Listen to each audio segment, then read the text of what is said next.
আসসালামু আলাইকুম প্রিয় ষষ্ঠ শ্রেণীর শিক্ষার্থীরা, আমরা তোমাদের বাংলা বইয়ের 103 পৃষ্ঠা দ্বিতীয় পরিচ্ছেদ গান, এখান থেকে আমরা অ্যাক্টিভিটিগুলো করব এবং বুঝে বুঝে পড়ব যে রবীন্দ্রনাথ ঠাকুর বাংলা সাহিত্যের সেরা কবি।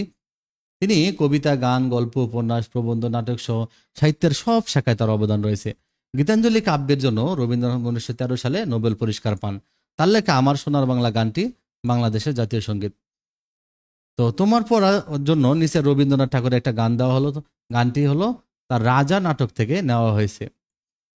দেখো, আমরা সবাই রাজা। রবীন্দ্রনাথ ঠাকুর কি লিখছে দেখো, আমরা সবাই রাজা, আমাদের এই রাজার রাজত্বে, নইলে মোদের রাজার শোনে মিলবে কি সত্ত্বে। আমরা সবাই রাজা, আমরা যা খুশি করি, যা খুশি তাই করি, তবু তার খুশিতেই চরি। আমরা নই বাঁধা নই দাসের রাজার ত্রাসের দাসত্বে, নইলে মোদের রাজার শোনে মিলবে কি সত্ত্বে। আমরা সবাই রাজা। তো দেখো কি বলছে, তারপর কি বলছে দেখো, রাজা সবার দেন মান, সে মান আপনি ফিরে পান। মোদের খাটো করে রাখেনি কেউ কোনো অসত্যে, নইলে মোদের রাজা শুনে মিলবে কি সত্যে। আমরা সবাই রাজা। তো আমরা চলবো আপন মতে, শেষে মিলবো তারই পথে। মোরা মরবো না কেউ বিফলতার বিষম আবর্তে, নইলে মোদের রাজা শুনে মিলবে কি সত্যে। আমরা সবাই রাজা।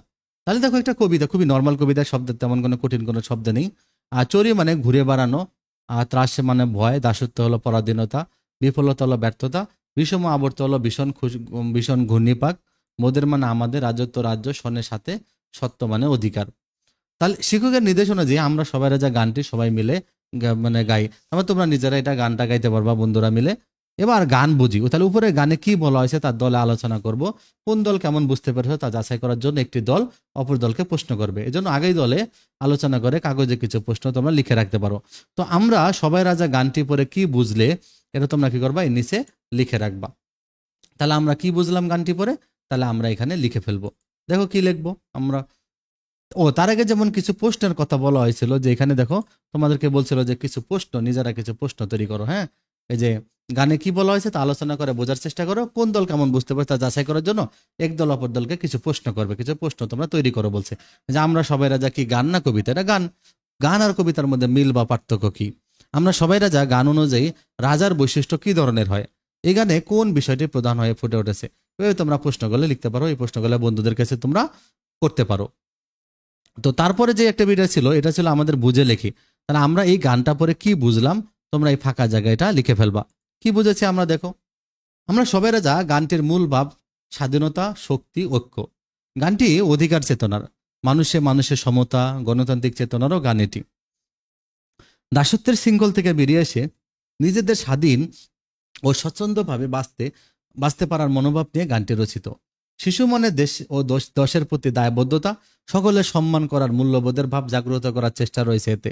এছাড়া সবাইকে সঙ্গে নিয়ে সমান গুরুত্ব দিয়ে রাজ্য শাসন করলে রাজা যে ব্যর্থ হন না, তাও গানটিতে আবাসিত হয়েছে। তাহলে এভাবে তোমরা এটা লিখে ফেলবা। পরে যে তোমাদের কাজটা কি দেখো, গানের বৈশিষ্ট্য খুঁজি।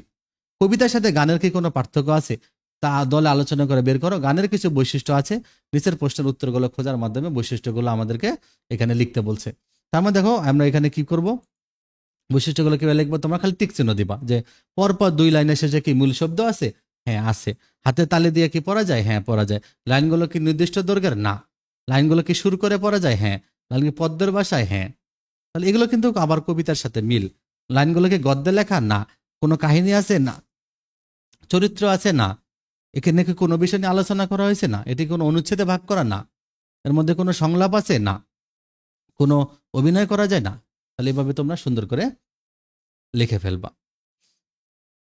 এই টিক গরমগুলোর মধ্যে তোমরা টিক চিহ্ন দিয়ে দেবা। তাহলে গান কি দেখো, যে গান হলো কোনো একটি ভাব বা বিষয় নিয়ে গান রচিত হয়।